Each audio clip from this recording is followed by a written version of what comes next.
Hey everyone, and welcome to Almost Cancelled. I am Peter, that is Connor, and we are going to talk about Star Trek Discovery Season 2, Episode 13. It's called Such Sweet Sorrow. So, full spoilers for the episode, as always. Very much part 1 of a two-parter. In fact, the next episode's even called Part 2 of this. It's the same title with Part 2.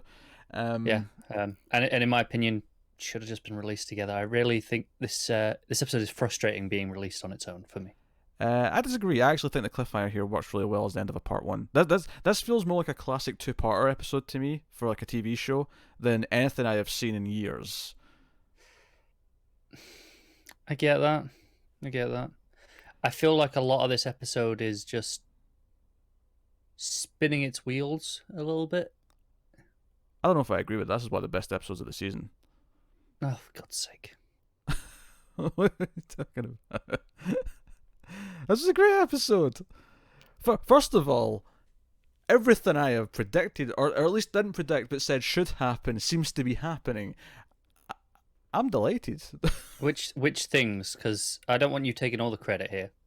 They'll go into the future, and that's where the ship ends up in the future. Oh, yeah. We've been talking about that the whole time. I even suggested at one point that that's how you get away from it being a prequel, is because the main crew all go into the future, and then we follow them in the future. Which there is one major element that... Yeah, Spock can't go. We know Spock can't go, right? We'll get to that. Yeah. Something's going to stop him. It's fine. But this is perfect. This is exactly what they should be doing.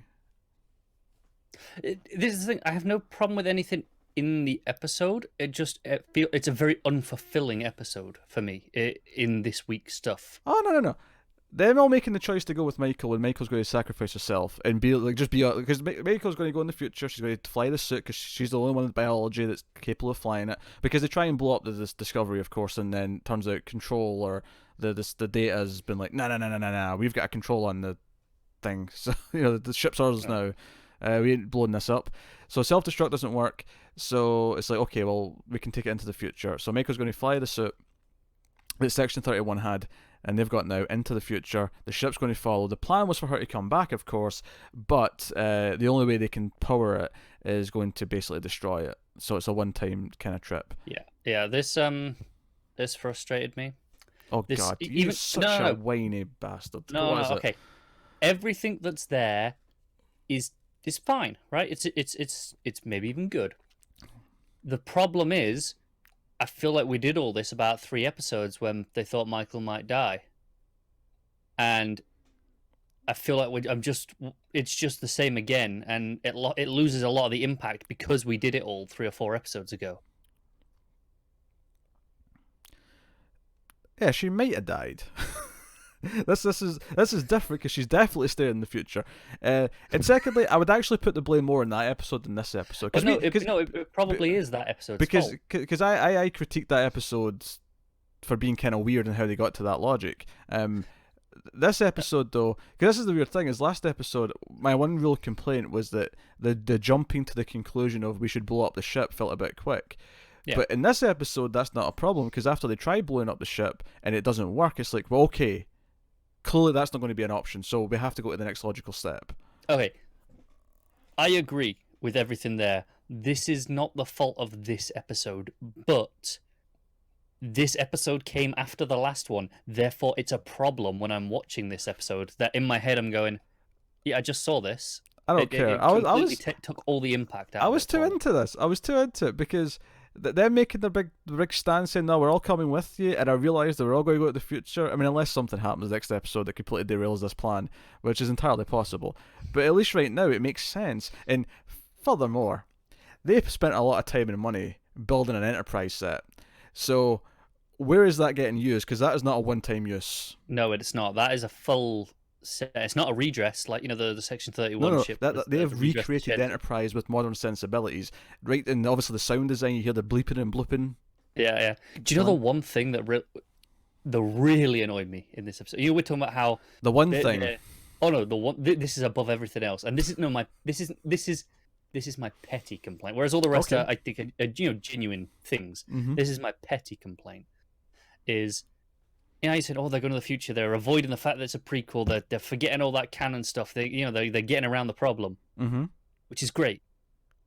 Stop bloody reminding us that there are problems. Don't tell us that there's no need for the holographic stuff anymore. Don't tell us you can't do it anymore. Just stop it. They didn't do that this episode. They did. When they were on the Enterprise, they went, oh, yeah, well, no more holographic stuff anymore. Did they? Yeah. They had that throwaway line because when they're like, oh, because the Enterprise doesn't have it, but the Discovery does. Okay, Like, okay. No more of that anymore. There was a throwaway line that I missed. That's how throwaway it was. No, I know, but just stop it. just stop doing it. I didn't even notice this. Like, I was too busy oohing and ahhing at the Enterprise and listening to the bleeps and bloops. The bleeps and bloops were very nice. And then I was going like, hey, this is not a one-time use. And I was like, maybe this... Because at this point I was thinking, oh, maybe Enterprise is going to build the ship. Because maybe they are going to blow up the Discovery and next season we'll be on the Enterprise. And then, of course, the plan comes up where they're going to the future. And I'm like, well, wait a minute. What's this Enterprise being used for now? And do you know what? If I didn't know any better, right? And by know better, I mean, we know about it by now in some capacity. I would say they were setting up a Pike show. Because we know he's got another 5-year mission to do before the original series. Yeah. If other than the fact that we've not heard any rumors about something like that, I would assume they were developing for that right now. Yeah. So where's the show? Maybe I will say at the very least we get some short treks on this. They didn't just build this for short treks. No. At the bare minimum, we get that now. Sure. But I don't know where exactly they're using it though. They didn't just build this for short treks though. No. At the very least, this is popping up in the Section 31 show. At the very least, it's popping up on there somehow. Yeah, probably. But Pike's so charismatic, and I feel like he can carry a show. And maybe like that's why they made a big deal of casting his number one, even though she's been in like 2 scenes all season. She was here this episode. Yeah, this was the second time we saw her. She pressed some buttons. This was literally the second time we saw her this episode, and all I can think of is that the reason why that casting was a bigger deal is because there's going to be another show at some point where we're going to see these two again. Yeah. But again, we've not heard anything about an Enterprise Pike-led show. Yeah, I mean, your hope is that they didn't tell you because they wanted to keep it until after the season, right? That's your hope, yeah. That's what I'd hope. But I don't know. Because not only that, obviously Spock can't go to the future, even though he claims he's going with them. He stands there. It's like, well, obviously you're not because Star Trek. Yeah, it was a little bit weird. This is not, it was weird to me that when Pike's saying all his goodbyes to the Discovery crew, mm-hmm. and it starts saying goodbye to Spock. I'm like, Spock's your officer. Just take him with you, you bloody idiot. Well, no, because he's a decent human being. He goes, no, he wants to go with his sister. I'll let him go with his sister. I know, but just it bothered me that he gave Spock a specific scene. It was like, he's your officer anyway. Here's the interesting thing, though. All the people that Michael has a heartbreaking goodbye with this episode are all people who are not going to the future with her, right? Which is what gives me reason to think they're actually going through with it. Like, she says goodbye to her parents. It gets her out the timeline for the original series, so we don't have to deal with that. And she says goodbye to Pike. And obviously, and by the way, best news ever, Ash isn't going. Ash is not going to be on season 3. Yeah, that's because he's got that Section 31. Yes, okay, admittedly, it's because he's going to be on the next Section 31 show. Yes, I know. He's going to be with Giorgio, but, Giorgio was cracking me up this episode. She was pretty funny this episode, and she has a goodbye with Michael as well. And I think it's notable that everyone that's going to the future with her didn't get a goodbye. I mean, they had the little montage where they're calling their own, family and stuff. But yeah, this at least so far, they could swerve us, but so far this feels real to me. It feels like we're actually going to do this. They might, yeah. And we're going to the future, and that means that season 3 of Discovery will actually be nothing but Discovery because there'll be a new territory, like entirely. That'd be fun. I'm down for that. I'm down for that as a season 3 concept. There's even a hint that Saru's being captain, which we've been saying all season, that he should be captain next year. Yeah, it does this weird thing where, Pike's like, well, we need to get a new captain, and it cuts between Saru and Michael, like it's going to choose either of them, and... I never read it like that. I read that as Michael looking at him because it's you. Like, I read that as a... Okay. Yeah, she knows it's going to be Saru.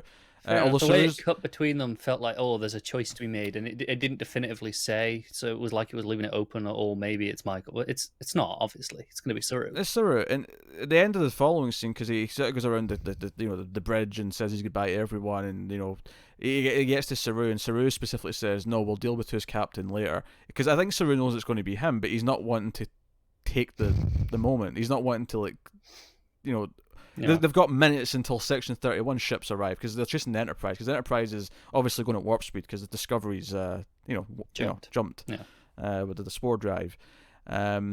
So I was into all this stuff. I thought it was all nice build up, and it ended with the exact moment it probably should have, with the okay, they're here, it's time to go. Combat's about to start. Although it does speak to me that they added one episode earlier in the season. It was very clear they were rating this one and went, this is going to be like 2 episodes long. Let's just can we get one more, please? Yeah.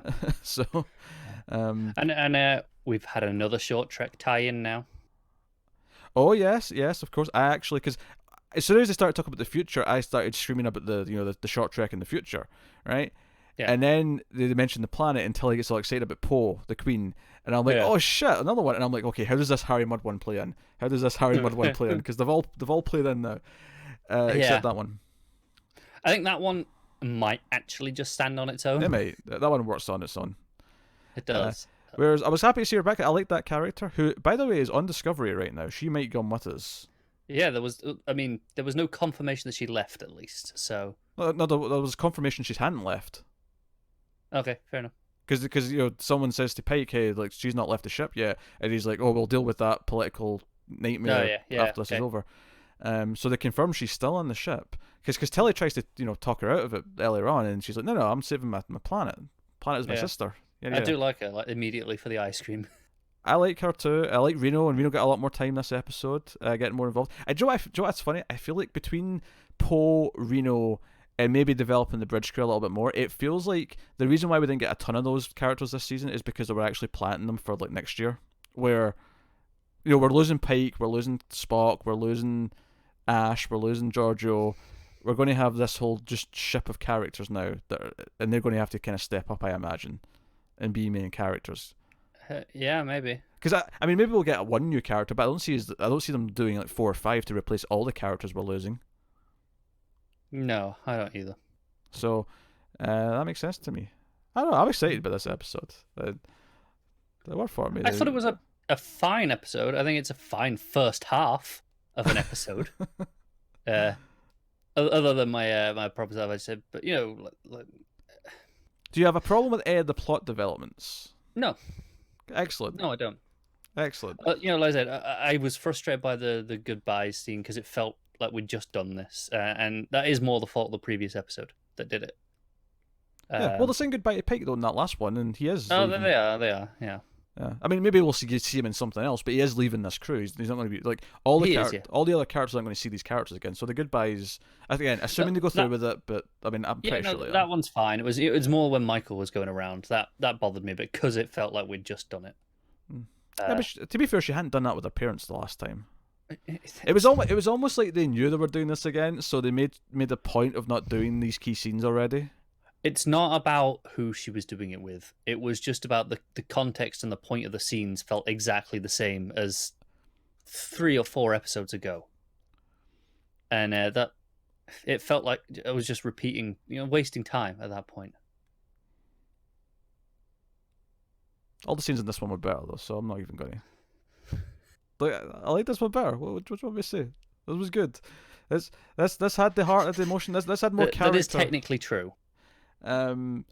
Tilly was cracking me up. Poe was cracking me up. Remo was cracking me up. When she, what was it she said? She said it was after she. I was thinking it was Stamets who said, "I still dislike you" or something like that. When she was staying back to, like, not sacrifice herself, but she might get harmed by the time crystal because she's in the room with it. I laughed at the start actually because the opening bit where Michael just before or after the Enterprise or the Discovery is about to blow up or not blow up as the case may be, Michael has this vision and Leland kills everyone, and then she changes things, right? She says, no, we have to do things differently. I laughed because this was basically the final 10 minutes of Galaxy Quest.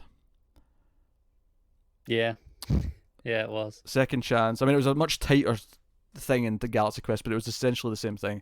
That really made me laugh. So I like that. This was a little bit of reference, when Giorgio's like, we could just fire an antimatter thing into a star. That was the plot of the 2009 Star Trek, right?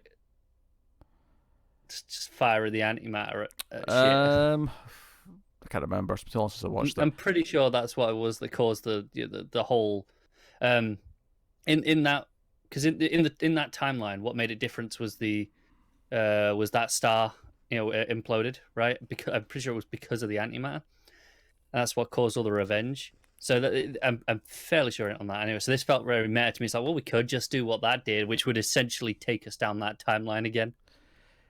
That was pretty And they funny. went, no.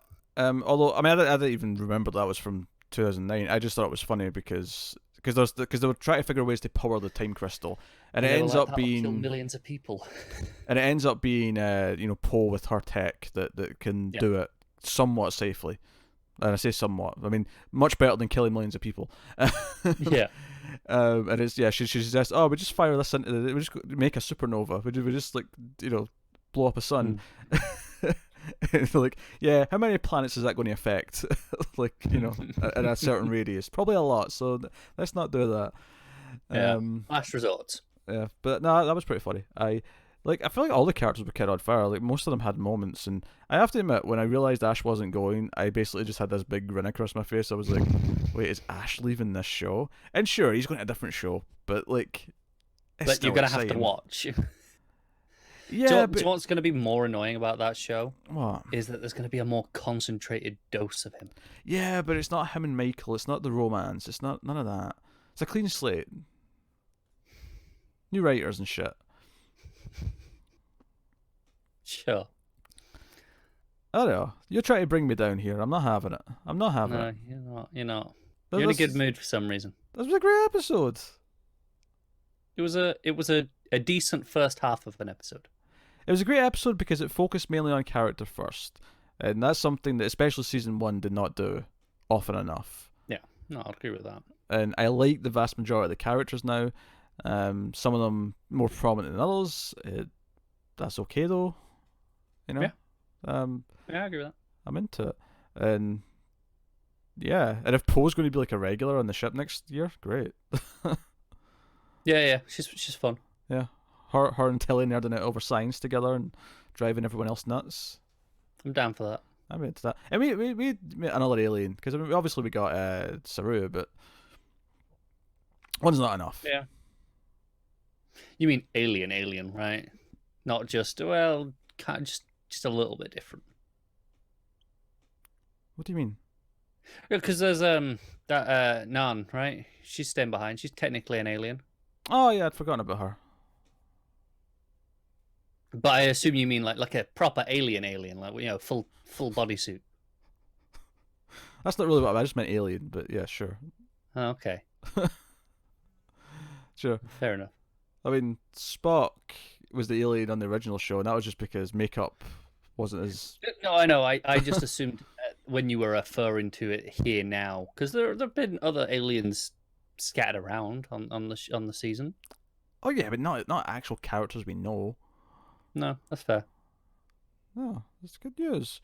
So despite Connor's best efforts to sour this discussion, I'm not having it because I actually was really into this. I'm actually excited for the next episode, and I think the season's dipped a little bit around that plot of Michael killing herself to get her mother to show up. Like, I feel like there was like 3 or 4 episodes there that were noticeably a bit weaker than the bulk of the season, and I feel like it's swung back here for this 2-part finale. Not that last week's was bad either, but like it just... I was into this. No, I'm with you. I definitely agree that there was a weak point in the season in the other handful before this. Notably, it's the exact polar opposite of season 1, where that little middle chunk was probably the best part of the season. Yeah. I did laugh how quickly they got to the conclusion that, well, I guess we set the signals, right? Yeah, I kind of like that though. I like that there's not, No. Last week we were going, I guess that's what it is, but we assumed that they'd be kind of, not dragging it out because there's only a couple episodes left, but not just jumping straight to it. But like first scene, Spock's like, well, it must be Michael. No, but I like that because it's like it can be frustrating when you've already figured something out and the characters are painfully... it wasn't a complaint. Yeah. Yeah. No, so I kind of appreciated that. No, I like this. I like that it spent time with the characters before the onslaught, because I'm assuming next episode will be very action heavy. It'll be very Probably. You know, just trying to enact the plan, and Yeah, because we haven't had any really big set pieces in a few episodes. that's fine. Yeah, Joe, a little touch that I appreciated in this episode, that there was a shot like outside the ship that kind of like came tracking in, and we could actually see people walking past the windows. Because I feel like ever since Next Gen, there's been like little windows at the side of the Enterprise, so you could tell they were supposed to be windows because of the lights and stuff. But you never really. I feel this was the first time I ever get a real sense of people just walking past them. Yeah. Do you know what I enjoyed? Yeah. The docking sequence. Do you enjoy a Love docking a good sequence? docking sequence. It was like 4 docking sequences at once. It was like. Yeah. You know, the bridge is extending. I'm like, okay, this looks good. Do you know what I liked about it? I liked it because the ships were different sizes. One of them had to be kind of tilted to make it work. I liked that it wasn't like a perfect, like, you know, side by side match. I like that. That was good. I like the awkwardness to it. Makes you feel a bit more real. Dear. Mihani Ika Hali Kapo. That's the full name of Po. I did enjoy Pike insisting on trying to do it properly. Yeah, and she's like, very good, but you call me Po. Yeah. You call me Po. Joe, see if we're right about everything we've said about Poe being a main crew member next year, about them really being in the future. I like, and you know, even Nemo like being a bigger part of the crew next year, and they've been kind of slowly setting her up this year. I like how much of a long game that's playing. That, you know, all the way back at the short treks, they introduced this character, Poe, and they, maybe not knowing for sure they were going to do this, but like they at least were thinking, okay, we're casting for someone who can be a regular character. We're casting for someone who people will want to see again. Yeah. So then, are we thinking we get in season 3 we have the full AI discovery? Yeah, maybe. I wonder if it's not control, but the sphere data just becomes. That's sentient. what I'm assuming. Yeah. The sphere data kind of merges with the basics of the Discovery computers. Yeah. And becomes that. Yeah, maybe. I mean, it doesn't explain why the crew's all missing on the ship at some point. It doesn't know. That's the only glitch in all this to why they might find a way to come back, is that the ship's empty. Yeah, exactly. And I believe the ship's AI. What was the name of the ship AI? I'm sure it had a name. I can't remember. I don't remember, but it didn't have a name. I don't think. I think he named her. Did he not? Oh, maybe you're right. I feel like that was a plot point. Maybe, but it said the last captain told it to wait there for 1,000 years, or whatever it was. Yeah, I mean, that could just be like 1,000 years ago is still in the future. Could be. I kind of hope it is, though. I kind of want them to go to the future. I feel like this prospect of having a completely fresh season 3 that's post all the other series is really interesting to me and exciting. So I really hope they go through with this. If they don't, I mean, I won't necessarily hate it if they don't, but if they don't, I will be disappointed. What they do instead might be good, but I don't think I'll be disappointed because I'm not like, oh, it has to do this. I'm desperate for that. But I'm down for if it does do that. I feel like this justifies the show's existence more to me if it does do this. Yeah, you've always had this problem with this, haven't you? Prequels, man. I don't. I hate prequels for everything. It's never been a hang-up for me. I hate when I'm watching the original series. I'm never going to sit and think, oh, Spock's got a sister named Michael who's been around. I'm never going to think that. Doesn't bother me. It never fits. Like I can't picture Michael next to Leonard Nimoy. the problem is, even if they go to the future, and this is still in canon, when you're watching the original series, he still has a sister. This all still happened in that timeline.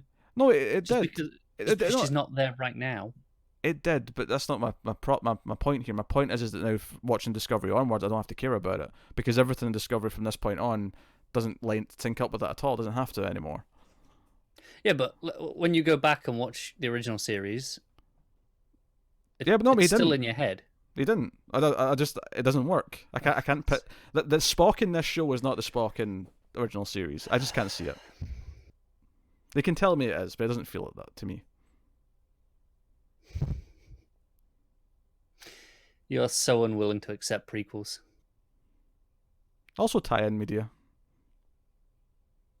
Yeah, you're really bad at that. Comic books aren't canon with TV shows and movies. They just aren't. They're fun side things, but they're not in canon with them. They can tell you they are, but they're not really. The second they want to do something different in a movie or TV show that retcons everything and knows they're going to do it. Sure. There's a new Discovery comic starting soon. Is there? Yeah, they announced it last week, I think. Maybe the week before.